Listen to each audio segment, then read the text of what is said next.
शैक्षणिक वर्ष 2024-25 मध्ये इयत्ता 8वीमध्ये असलेल्या आणि NMMS अर्थात राष्ट्रीय आर्थिक दुर्बल घटक शिष्यवृत्तीच्या परीक्षेसाठी तयारी करीत असलेल्या सर्वच विद्यार्थ्यांचं या व्हिडिओमध्ये मनपूर्वक हार्दिक स्वागत. आज आपण एक महत्त्वाचा विषय घेऊन आलेलो आहोत आणि या विषयाप्रमाणे आपल्याला फॉर्म भरत असताना कोणकोणत्या प्रकारचे डॉक्युमेंट्स दाखले आवश्यक तयार ठेवावे लागणार आहेत हे पाहायचं आहे. कारण बऱ्याच वेळेला हे दाखले तयार नसतात आणि मग फॉर्म भरताना अडचण निर्माण होते.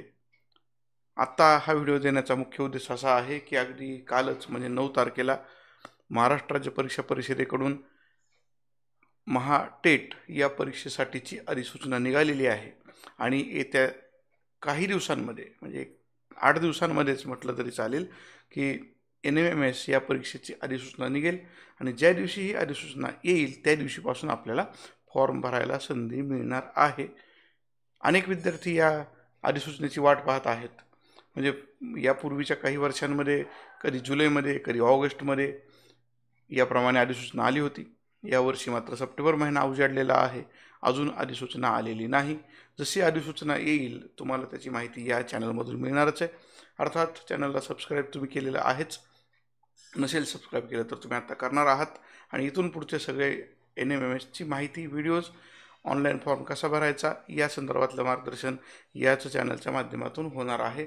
संपूर्ण अभ्यासक्रमाचे जवळपास 100 व्हिडिओज याच चॅनलमध्ये NMMSच्या प्लेलिस्टमध्ये आहेत, तेही तुम्ही जाऊन पाहू शकता. चला तर पाहूया आजच्या या व्हिडिओमध्ये आपल्याला NMMS परीक्षेचा फॉर्म भरण्यासाठी कोणकोणते दाखले तयार ठेवायचे आहेत. आता यामध्ये काही डॉक्युमेंट्स टू बी रेडी असं इथं म्हटलेलं आहे आणि त्याप्रमाणे आपण डॉक्युमेंट्स काय तयार करायचे त्यासाठीची ही पुढची क्लिप फार महत्त्वाची आहे. पहा, या ठिकाणी आपल्याला कोणकोणत्या गोष्टींची गरज आहे. अतिशय बारकाईनं प्रत्येक गोष्ट आपली तयार करून ठेवणं गरजेचं आहे. सगळ्यात पहिलं महत्त्वाचं म्हणजे तुम्ही आता शिकत आहात ते 8वीमध्ये आणि त्यामुळे तुम्ही 8वीमध्ये शिकत असल्यामुळं तुमच्याकडे नक्कीच 7वी पासचं प्रमाणपत्र असणार आहे. अर्थात तत्पूर्वी तुम्ही 8वीमध्ये शिकत आहात, तुम्ही ज्या शाळेमध्ये शिकत आहात त्या शाळेकडून तुम्हाला बोनाफाईड मिळणार आहे की तुम्ही 8वीमध्ये शिकत आहात, तुमची शाळा अनुदानित आहे. बाकीचे जे नियम आहेत, कुठल्या शाळेतले विद्यार्थी अपात्र आहेत, कोणत्या शाळेतले विद्यार्थी पात्र आहेत, याच्याबद्दलची माहिती या अगोदरच्या एका व्हिडिओमध्ये मी सांगितलेली आहे. तुम्ही तो व्हिडिओ या अगोदरचा लगेच पाहू शकता, काही अडचण नाही. बोनाफाईड शाळेकडून मिळणार आहे. विद्यार्थ्याचा फोटो म्हणजे तुम्ही तो फोटो काढायचा आहे, अगदी समोरून तो फोटो काढलेला असावा. दोन्ही कान त्याच्यामध्ये तुमचे दिसत असावेत, अशा प्रकारे समोरून फोटो काढलेला असावा. फोटो काढताना चष्मा म्हणजे असेल तर तो लावला तर हरकत नाही, परंतु गॉगल वगैरे लावायची आवश्यकता नाही. त्यानंतर आहे भाग स्वाक्षरी. तुम्ही एका पांढऱ्या कागदावरती एक काळ्या पेननं सही करायची, त्याचा फोटो घ्यायचा, त्याची साईज कमी करायची आणि ते तयार ठेवायचं. तुमचा जो फोटो आहे तो सुद्धा त्याची साईज काही MB पेक्षा कमी असणं गरजेचं आहे. अर्थात अपलोड करताना तुम्हाला ते तिथं लिहून येतं की एवढ्या MBच्या साईजपेक्षा कमी साईजचा फोटो असावा. साईज म्हणजे लांबी रुंदी नव्हे, तर साईज म्हणजे जो फोटो आपण सेव्ह केलेला आहे कॉम्प्युटरला त्याची KB मध्ये MBमध्ये साईज असते, ती साईज. यानंतर महत्त्वाचं म्हणजे विद्यार्थ्याचं आधार कार्ड आणि त्याची झेरॉक्स असणं गरजेचं आहे. या आधार कार्डवरचं स्पेलिंग नीट पाहून घ्या, डेट ऑफ बर्थ जन्मतारीख नीट पाहून घ्या. आधार कार्डवर लिहिलेलं स्पेलिंग त्याचबरोबर तुमचं बँकेत किंवा पोस्टात जे खातं आहे त्याच्यावर असलेलं स्पेलिंग हे समान असावं.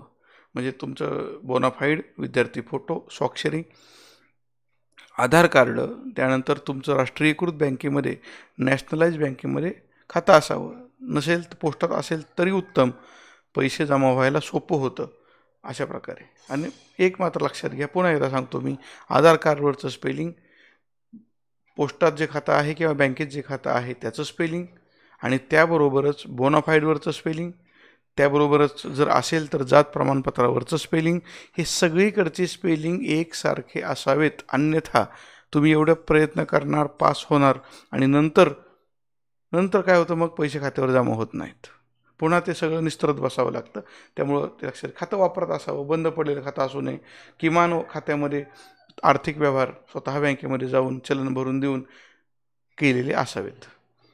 6 महिन्यातून एकदा तरी कमीत कमी तसे व्यवहार केले तर खातं चालू राहतं, अन्यथा खातं डॉर्मेट होतं, म्हणजे ते बंद पडलेलं असतं. त्याला पुन्हा सगळे डॉक्युमेंट्स द्यायचे, त्यालाच KYC म्हणतात, नो युअर कस्टमर, आणि मग तुमचं खातं पुन्हा सुरू होतं. आणि त्या दरम्यानच्या काळात परत जर शिष्यवृत्ती आलेली असली तर ती परत जाते आणि ती परत मागवायला फार त्रास होतो. आणि एकदा जर शिष्यवृत्ती मिळाली नाही, म्हणजे तुम्ही समजा 8वीत चांगले मार्क पाडले, 180 पैकी 180 पाडले, आणि 9वीमध्ये तुम्ही फॉर्म भरला पण तुमचं खातं बंद पडल्यामुळं पैसे मिळाले नाहीत, 10वी 11वी 12वी तुम्हाला पैसे मिळणार नाहीत. त्यामुळं खातं फार महत्त्वाचं आहे. यानंतर बोनाफाईड शाळेकडून मिळणार आहे, मी इथं लिहितो, बोनाफाईड शाळेकडून मिळणार आहे. त्याचप्रमाणे तुम्ही अनुदानित शाळेत शिकत आहात, हे सुद्धा शाळेकडूनच मिळणार आहे. हे दोन्ही गोष्टी तुम्हाला शाळा देणार आहे. मात्र फोटो तुमचा तुम्ही काढायचा, स्वाक्षरी तुम्हीच करायची. पालकांचे वार्षिक उत्पन्न ₹3,50,000 पेक्षा कमी असल्याचा दाखला, तो दाखला तलाठ्याचा घ्यायचा आणि नंतर महाई सेवा केंद्रामध्ये द्यायचा, आणि नंतर तहसीलदारच्या सही शिक्क्याचा दाखला मिळतो. त्याच्यावर लिहिलेलं असतं की तो दाखला किती तारखेपर्यंत चालेल. त्याच्यावरती लिहिलेलं असावं की तो दाखला 31 मार्च 2025 पर्यंत व्हॅलिड आहे, चालू शकतो. 3,50,000 पेक्षा कमी उत्पन्न असल्याचा पालकांचा दाखला घ्यायचा. त्यानंतर जे ओपन कॅटेगरीचे विद्यार्थी आहेत त्यांना EWS प्रमाणपत्र मिळतं. आर्थिक दुर्बल घटक शिष्यवृत्ती म्हणून तो एक भाग असतो. इकॉनॉमिकली विकर सेक्शन, आर्थिक दुर्बल घटकांसाठी जी 10% शिष्यवृत्ती राखीव आहे, त्यासाठी मात्र तुमचं उत्पन्न 1,50,000 रुपयांपेक्षा कमीचा दाखला तुम्ही वरीलप्रमाणे तहसीलदार यांच्या सही शिक्क्याचा काढलेला असणं आवश्यक आहे. आणि त्यातही तुम्हाला त्याची जी व्हॅलिडिटी आहे ती 31 मार्च 2025 पर्यंतची असणं आवश्यक आहे. त्याच्यावर तसा उल्लेख असतो, घेताना ते पाहून घ्यायचा. त्यानंतर जे विद्यार्थी दिव्यांग म्हणजेच अपंग असतील, त्यांचं दिव्यांग अपंगत्वाचं प्रमाणपत्र सर्टिफिकेट जिल्हा शल्यचिकित्सक यांच्याकडून घेतलेलं, जसं की पुणे जिल्ह्यासाठी ससून रुग्णालयाचं सर्टिफिकेट त्या ठिकाणी आवश्यक असतं. आणि अशा प्रकारची खोटी सर्टिफिकेट कृपया देऊ नका. जे खरे असतील तीच त्या ठिकाणी वापरा. दिव्यांग सर्टिफिकेट त्यासाठी कोटा आहे आणि सगळ्यात कमी मार्कांसाठी सुद्धा या विद्यार्थ्यांचं सिलेक्शन होतं, परंतु त्यासाठी योग्य अशा प्रकारचं दिव्यांग सर्टिफिकेट तुम्ही जिल्हा शल्यचिकित्सक यांच्याकडून काढलेलं असावं. जे विद्यार्थी जात प्रमाणपत्राचा फायदा करून घेणार आहेत, म्हणजेच SC ST OBC किंवा NT या कॅटेगरीमधून त्यांना स्कॉलरशिप मिळवायची आहे, अर्थात मेरिट किती लागतं काय होतं याच्यासाठी माझा या अगोदरचा व्हिडिओ तुम्ही पाहून घ्या. त्यामध्ये ओपनचं मेरिट किती आहे गेल्या 2 वर्षातलं, SC ST OBC NT EWS या सगळ्यांचं मेरिट किती आहे गेल्या 2 वर्षांचं, ते मी तुलनात्मकरित्या दाखवलेलं आहे. आणि मेरिटमध्ये कशी वाढ होत चाललेली आहे ते सुद्धा सांगितलेलं आहे. त्याप्रमाणे तुम्ही तहसीलदार यांच्याकडून काढलेलं जात प्रमाणपत्र त्या ठिकाणी तुमच्या नावचं काढणं गरजेचं आहे, विद्यार्थ्याच्या नावचं काढणं गरजेचं आहे. नसेल काढलं तर शाळेतून बाकीचे दाखले घेऊन तात्काळ हे काढून घ्या. आणि तुम्ही 7वी पास झालेला आहात, निकाल तुम्हाला 7वीचा मिळालेला आहेच, आणि जर निकाल मिळालेला आहे तर त्या निकालामध्ये तुम्हाला श्रेणी मिळालेली असेल, अर्थात श्रेणी मिळाली जरी असली तरी तुम्ही शाळेकडून आणखी एक निकाल घ्यायचा, ज्याच्यामध्ये एकूण गुण आणि प्राप्त गुण टक्केवारी यांचा उल्लेख केलेला असावा. नुसत्या श्रेण्या असून फायदा नाही. त्याच्यामध्ये म्हणजे तुमची जी श्रेणी शिक्षकांनी तुम्हाला दिलेली आहे ती श्रेणी देताना तुम्हाला प्रत्येक विषयामध्ये 100 पैकी किती मार्क मिळाले ह्याच्यावरून श्रेणी दिलेली आहे. ते तिथं ॲक्च्युली तुम्हाला आकडा म्हणजे मार्कच घ्यायचे आहेत. म्हणजे तुमच्या त्या 6 विषयामध्ये तुम्हाला 600 पैकी किती मार्क मिळाले आणि त्याच्यावरून तुमची पर्सेंटेज म्हणजे टक्केवारी किती झाली, ह्या गोष्टी त्या ठिकाणी त्या निकालामध्ये येणं गरजेचं आहे. अर्थात नसेल तिथं लिहिलेलं तर आपल्या शिक्षकांकडून ते माहित करून घ्या, मागून घ्या, कारण तुम्हाला ते या ठिकाणी ऑनलाईन फॉर्म भरताना तो आकडा टाकणं गरजेचं आहे. श्रेणी आपण इथं टाकू शकणार नाही.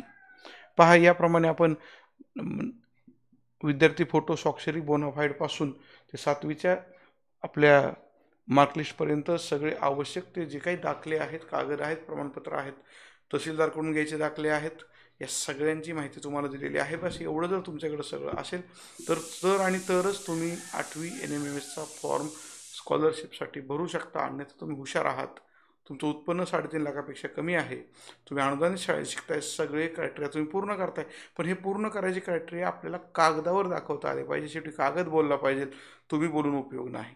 याप्रमाणे ही तयारी करून घ्या. येत्या 2-3 दिवसामध्ये अधिसूचना येणारच आहे. ती आली की लगेच तुम्हाला याच चॅनलच्या माध्यमातून कळवलं जाईल. चॅनलमध्ये व्हिडिओज आहेतच, त्याबरोबर यावर्षी विद्यार्थ्यांच्या सोयीसाठी गणित, विज्ञान, समाजशास्त्र, त्याबरोबरच बुद्धिमत्ता चाचणीचे सुद्धा ऑनलाईन मार्गदर्शन चॅनलच्या माध्यमातून अगदी मोफत केलं जाणार आहे. विद्यार्थ्यांनी चॅनलबरोबर जर कनेक्टेड राहिलं तर नक्कीच त्यांना फायदा होणार आहे. फॉर्म भरण्यासाठी सर्वांना शुभेच्छा, अभ्यास करण्यासाठी सर्वांना शुभेच्छा. धन्यवाद.